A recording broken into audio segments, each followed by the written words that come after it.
Sección 2. Anemias por producción inadecuada. Capítulo 448. Anemia hipoplásica congénita, anemia de Black-Van-Diamond. La anemia de Black-Van-Diamond es un síndrome congénito infrecuente, que cursa con insuficiencia de la médula ósea y que suele hacerse sintomático en la infancia temprana. Más del 90% de los casos se manifiesta en el primer año de vida, aunque en algunas ocasiones se diagnostica en una infancia más tardía.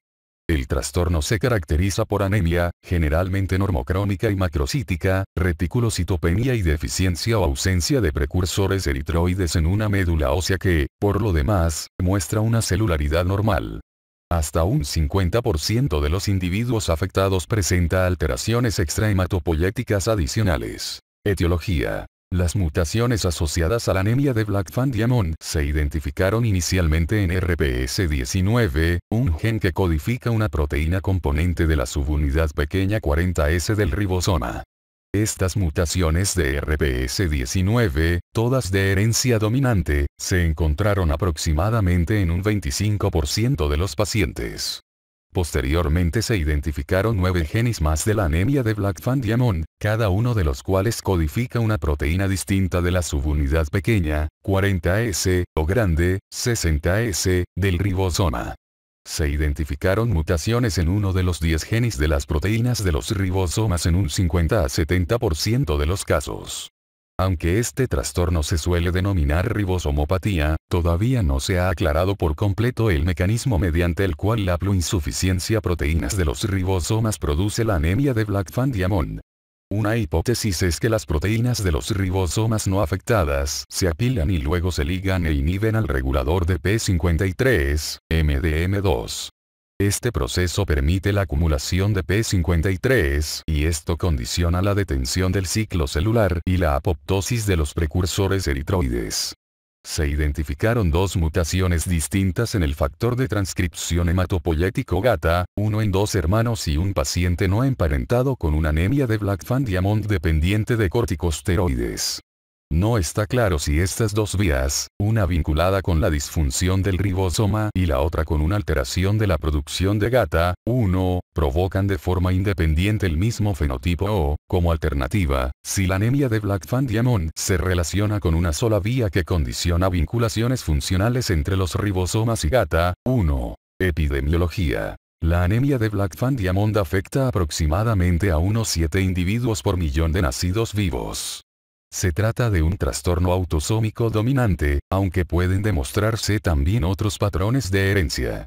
Es interesante que existe una notable diversidad fenotípica en la anemia de Black-Van-Diamond, incluso en familias que comparten la misma mutación, lo que sugiere que algunos modificadores genéticos adicionales influyen en la expresión fenotípica de la enfermedad.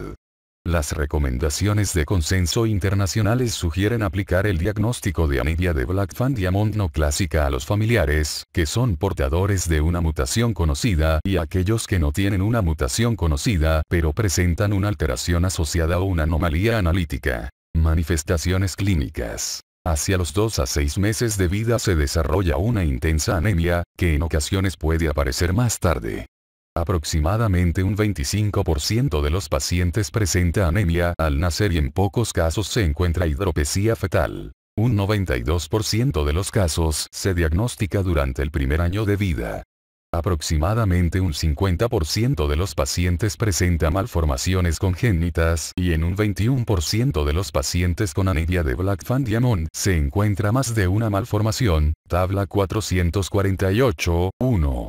Las alteraciones más comunes son las craneofaciales, 50% de los casos, entre las que se encuentran el hipertelorismo, la nariz aplanada y el paladar ojival. Las malformaciones esqueléticas, sobre todo del miembro superior y la mano, se describen en un 30% de los pacientes. Las alteraciones del pulgar, como el aplanamiento de la eminencia tenar y los pulgares trifalángicos, pueden ser bilaterales o unilaterales. El pulso radial puede encontrarse ausente. También se han identificado alteraciones urogenitales, 38%, cardíacas, 30%, oftalmológicas y musculoesqueléticas. La talla baja es frecuente, aunque con frecuencia no está claro si es consecuencia de la propia enfermedad, de los tratamientos relacionados o de ambos factores. Pruebas de laboratorio. Los eritrocitos suelen ser macrocíticos para la edad del paciente, aunque en las extensiones de sangre periférica no se observa la hipersegmentación de los neutrófilos ni otras características de las anemias megaloblásticas. El patrón enzimático de los eritrocitos es similar a de la población eritrocitaria fetal, y además hay aumento de la hemoglobina fetal y mayor expresión del antígeno I. La actividad de la adenosina desaminasa hemática está aumentada en la mayoría de los pacientes con este cuadro, un hallazgo que ayuda a distinguir la aplasia eritrocitaria congénita de la eritroblastopenia transitoria de la infancia adquirida, ver capítulo 450. Como la elevación de la actividad adenosina desaminasa no es una característica de los hematíes fetales, la medición de esta enzima puede ser una ayuda especialmente útil para diagnosticar la anemia de Blackfan-Diamond en los lactantes muy pequeños. También puede observarse trombocitosis o más raramente trombocitopenia y, a veces, neutropenia. Es característico que el recuento reticulocitario sea muy bajo, pese a la gravedad de la anemia. Los precursores eritroides de la médula ósea están muy reducidos en la mayoría de los casos, aunque los demás elementos medulares suelen ser normales. La concentración sérica de hierro es alta.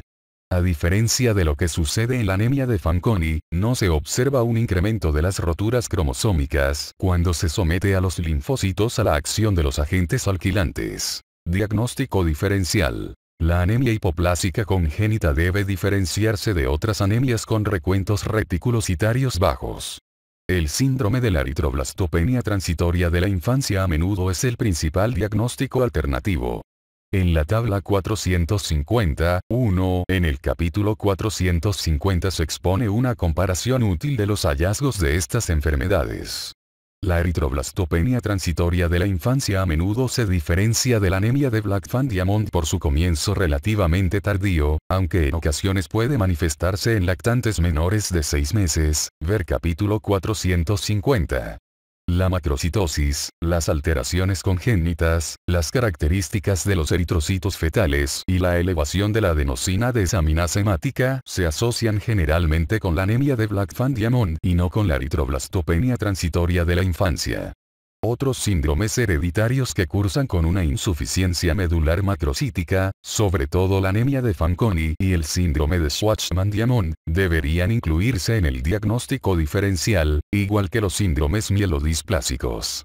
La anemia de la enfermedad hemolítica del recién nacido también puede tener rasgos parecidos a la anemia de Blackfan-Diamond, dado que puede tener un curso prolongado y, en ocasiones, puede asociarse a una importante reducción de la eritropoiesis. Este tipo de anemia se resuelve de forma espontánea entre las 5 y las 8 semanas de vida. Varios tipos de enfermedad hemolítica crónica pueden complicarse con crisis de anemia aplásica, caracterizadas por reticulocitopenia y disminución del número de precursores eritroides. Esta complicación suele ocurrir pasados los primeros meses de vida y con frecuencia se relaciona con infecciones por parvovirus B19, ver capítulo 450. La infección intrauterina por parvovirus B19, ver capítulo 251, también puede dar lugar a una aplasia eritrocitaria pura en el lactante e incluso a una hidropesía fetal al nacimiento. Cuando se diagnostica una anemia de Blackfan-Diamond en lactantes pequeños, es importante descartar una infección por el parvovirus B19 con una prueba de reacción en cadena de la polimerasa. También deben descartarse otras infecciones, incluyendo la infección por el virus de inmunodeficiencia humana, así como fármacos, procesos inmunitarios y el síndrome de Pearson, ver capítulo 449. Tratamiento. Los corticoides son el pilar principal del tratamiento y alrededor del 80% de los pacientes responden inicialmente. Dado que estos fármacos alteran el crecimiento lineal y el desarrollo físico y neurocognitivo, muchos hematólogos mantienen a los lactantes con transfusiones crónicas y retrasan el tratamiento con corticoides hasta que pasa un año de vida. Como prueba inicial, se administra prednisona o prednisolona en dosis de 2 mg por kilo por día dividido en 3 dosis. Entre 1 a 3 semanas después de la instauración del tratamiento, suele observarse un incremento de los precursores eritroides en la médula ósea, seguido de una reticulocitosis periférica. La hemoglobina puede alcanzar cifras normales en 4 a 6 semanas, aunque la tasa de respuesta es muy variable. Una vez que se ha comprobado que la concentración de hemoglobina está aumentando, puede reducirse la dosis de corticosteroides de manera gradual, para acabar dejando la menor dosis efectiva diaria, que se administra en una sola toma.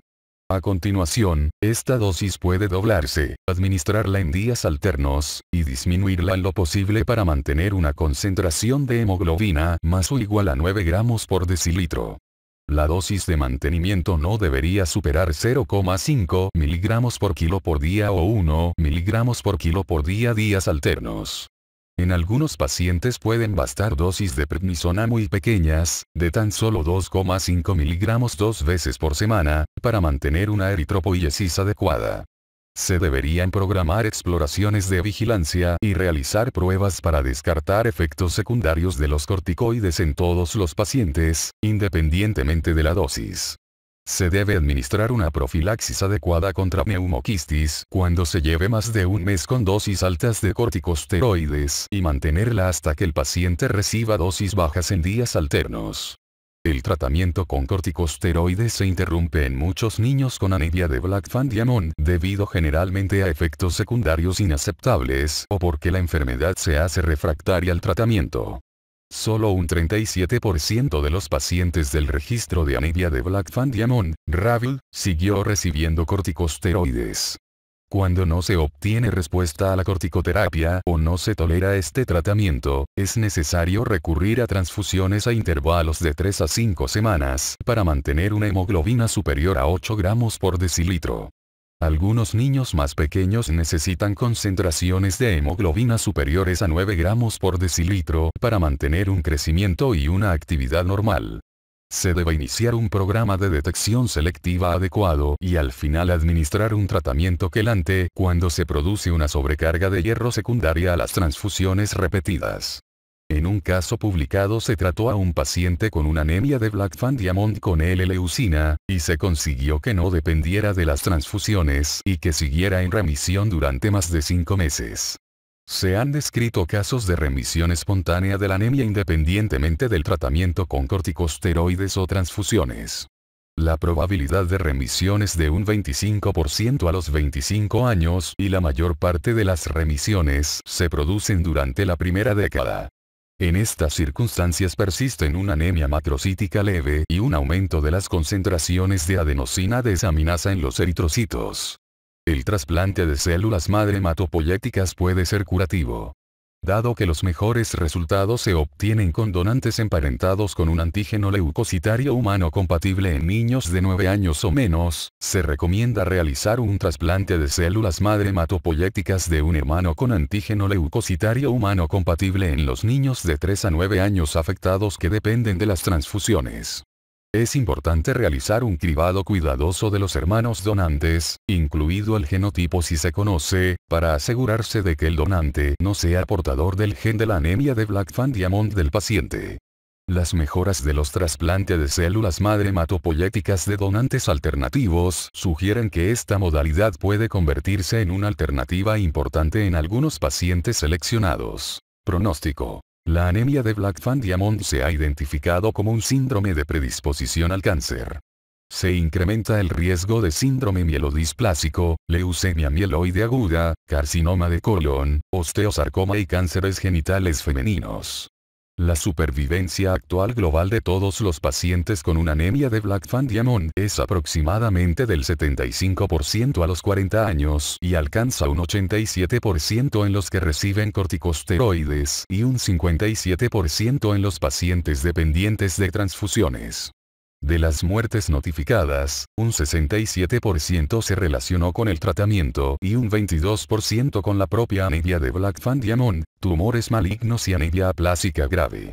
Capítulo 449. Síndrome de Pearson. El síndrome pancreático medular de Pearson es un trastorno mitocondrial infrecuente, que cursa con una anemia hipoplásica que puede confundirse en un principio con el síndrome de Blackfan-Diamond o con la eritroblastopenia transitoria de la infancia.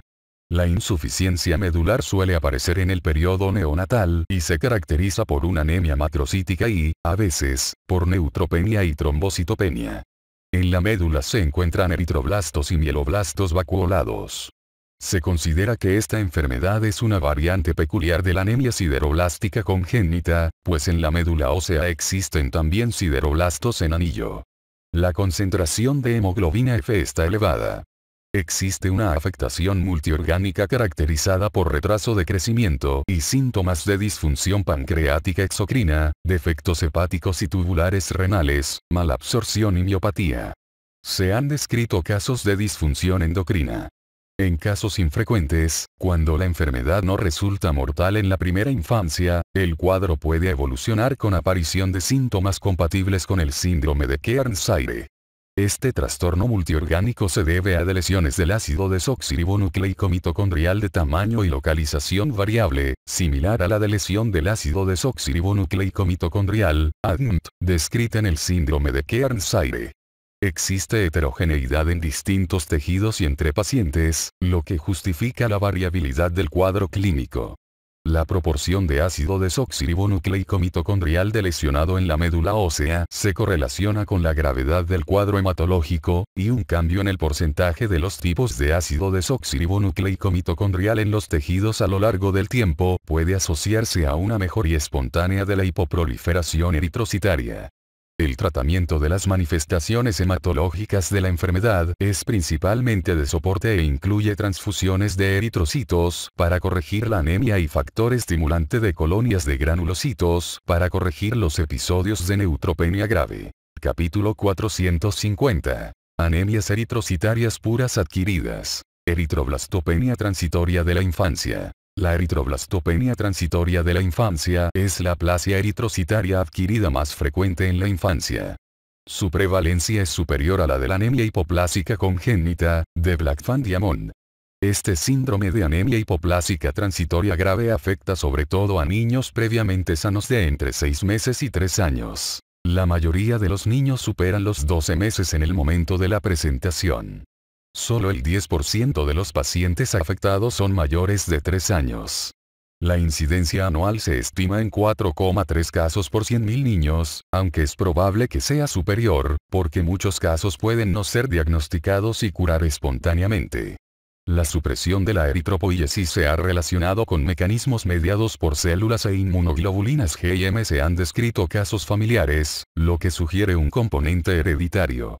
La eritroblastopenia transitoria de la infancia a menudo aparece tras una enfermedad viral, aunque no se ha identificado ningún virus específico de modo constante. La supresión temporal de la eritropoiesis resulta en reticulocitopenia y anemia normocítica de moderada a grave. Hasta en un 20% de los casos existe algún grado de neutropenia. El recuento de plaquetas es normal o alto. Igual que sucede en la anemia ferropénica y en otras hipoplasias eritrocitarias, es probable que la trombocitosis se deba al ascenso de la eritropoyetina, que tiene cierta homología con la trombopoyetina. El volumen corpuscular medio es normal para la edad, y las concentraciones de hemoglobina fetal también lo son antes de la fase de recuperación. Las concentraciones eritrocitarias de adenosina desaminasa son normales en esta enfermedad, lo que contrasta con la elevación observada en la mayor parte de los casos de anemia hipoplásica congénita, tabla 450.1. A veces es difícil distinguirla de esta última, pero las diferencias en cuanto a la edad de comienzo y al volumen corpuscular medio, la hemoglobina fetal y la adenosina desaminasa en relación con la edad suelen servir de ayuda. La incidencia máxima de eritroblastopenia transitoria de la infancia coincide con la de la anemia ferropénica en los lactantes alimentados con leche como fuente calórica principal. Sin embargo, las diferencias del volumen corpuscular medio deben ayudar a distinguir estas dos enfermedades. La práctica totalidad de los niños se recupera al cabo de 1 a 2 meses. Si la anemia es intensa y no se aprecian signos de recuperación precoz, podrán ser necesarias transfusiones. El desarrollo de la anemia es lento, y solo en los casos graves aparecen síntomas importantes. Los corticoides no tienen efecto alguno en esta enfermedad. A todo niño con una posible eritroblastopenia transitoria de la infancia que precise más de una transfusión, deberá hacerse un nuevo estudio para descartar otro posible diagnóstico.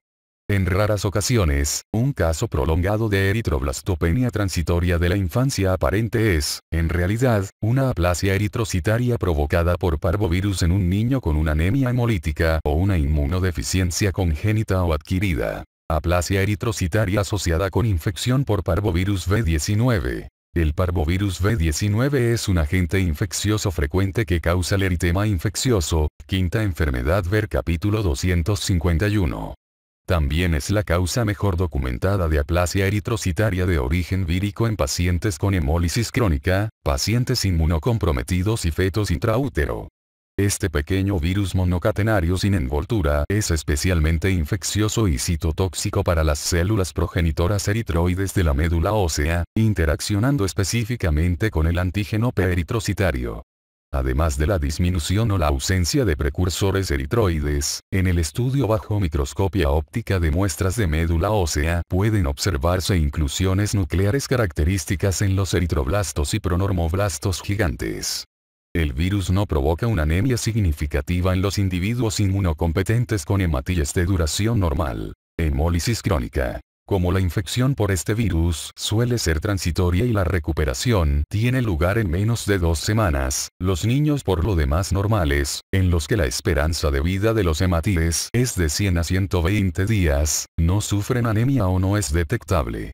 En los pacientes con hemólisis como la causada por una esferocitosis hereditaria, una anemia hemolítica inmune o una drepanocitosis, en los que la esperanza de vida de los hematíes es mucho menor, una breve interrupción de la eritropoiesis puede dar lugar a una anemia grave, un cuadro conocido como crisis aplásica. Cuando se precise un diagnóstico definitivo, en las pruebas complementarias se deben incluir la concentración de inmunoglobulina G e inmunoglobulina M séricas contra el parvovirus, y en caso necesario, la detección vírica mediante técnicas de reacción en cadena de la polimerasa. La recuperación de la anemia moderada o grave suele ser espontánea y va precedida de una oleada de eritrocitos nucleados, con la consiguiente reticulocitosis en sangre periférica. Cuando los síntomas secundarios a la anemia son importantes, puede ser necesaria la transfusión. En niños con hemólisis crónica, las crisis aplásicas por parvovirus generalmente ocurren solo una vez. En las familias con más de un niño afectado con un trastorno hemolítico, los padres deben ser informados de que en el resto de los niños puede producirse un cuadro de aplasia eritrocitaria similar si previamente no han sido infectados. Inmunodeficiencia. Puede ocurrir una infección por parvovirus persistente en niños con inmunodeficiencias congénitas, síndromes linfoproliferativos, en los que reciben tratamiento con agentes inmunosupresores o en los que padecen SIDA o infección por virus de inmunodeficiencia humana, ya que estos niños pueden ser incapaces de desarrollar una respuesta adecuada de anticuerpos. La aplasia eritrocitaria pura resultante puede ser grave y a veces se cree que el niño afectado sufre una eritroblastopenia transitoria de la infancia. Esta modalidad de aplasia eritrocitaria difiere de la eritroblastopenia transitoria de la infancia en la ausencia de recuperación espontánea y en que a menudo es preciso administrar más de una transfusión. El diagnóstico de infección por parvovirus se hace demostrando el ácido desoxirribonucleico mediante reacción en cadena de la polimerasa en sangre periférica o en médula ósea, ya que las respuestas serológicas habituales, caracterizadas por la concentración de inmunoglobulina G o inmunoglobulina M sérica contra el parvovirus, están disminuidas en los pacientes con inmunodeficiencia. El tratamiento de estos casos de infección crónica puede hacerse con inmunoglobulina intravenosa en dosis altas, que contiene anticuerpos neutralizantes del parvovirus y es eficaz a corto plazo. Aborto espontáneo e hidropesía fetal. Las infecciones por parvovirus y la consiguiente destrucción de los precursores eritroides también pueden producirse intraútero. Estos cuadros se asocian con aumento de la frecuencia de abortos espontáneos en el primer y segundo trimestres y de recién nacidos con hidropesía fetal, ver capítulo 103, y anemia. La presencia de infección congénita persistente por parvovirus se detecta estudiando el ácido desoxirribonucleico mediante reacción en cadena de la polimerasa de la médula ósea y o de la sangre periférica, ya que la tolerancia inmunitaria al virus puede evitar el desarrollo normal de anticuerpos específicos. Otras aplasias eritrocitarias de la infancia. La aplasia eritrocitaria adquirida en los adultos suele ser crónica y mediada por anticuerpos, y a menudo se asocia a trastornos tales como leucemia linfoide crónica, linfomas, timomas, síndromes linfoproliferativos y lupus eritematoso sistémico. Este tipo de aplasia eritrocitaria crónica producida por anticuerpos, que con frecuencia responde al tratamiento inmunosupresor, es bastante infrecuente en la infancia. Se han descrito casos de aplasia eritrocitaria pura adquirida, atribuibles a la supresión de los linfocitos T. Algunos fármacos, como el cloranfenicol, también pueden inhibir la eritropoiesis de modo dependiente de la dosis. Este fármaco puede producir efectos reversibles en la médula ósea, que se manifiestan por reticulocitopenia, hipoplasia eritroide y pronormoblastos vacuolados. Estas manifestaciones difieren de las de la anemia aplásica idiosincrásica grave, que sucede con muy poca frecuencia en pacientes en tratamiento con cloranfenicol. La aplasia eritrocitaria pura adquirida, mediada por anticuerpos, es también una rara complicación observada en pacientes que siguen tratamiento crónico con fármacos estimuladores de la eritropoiesis por una nefropatía crónica. El tratamiento puede incluir inmunosupresión y trasplante renal, además de la suspensión de los fármacos estimuladores de la eritropoiesis y el tratamiento de la anemia con transfusiones de hematides.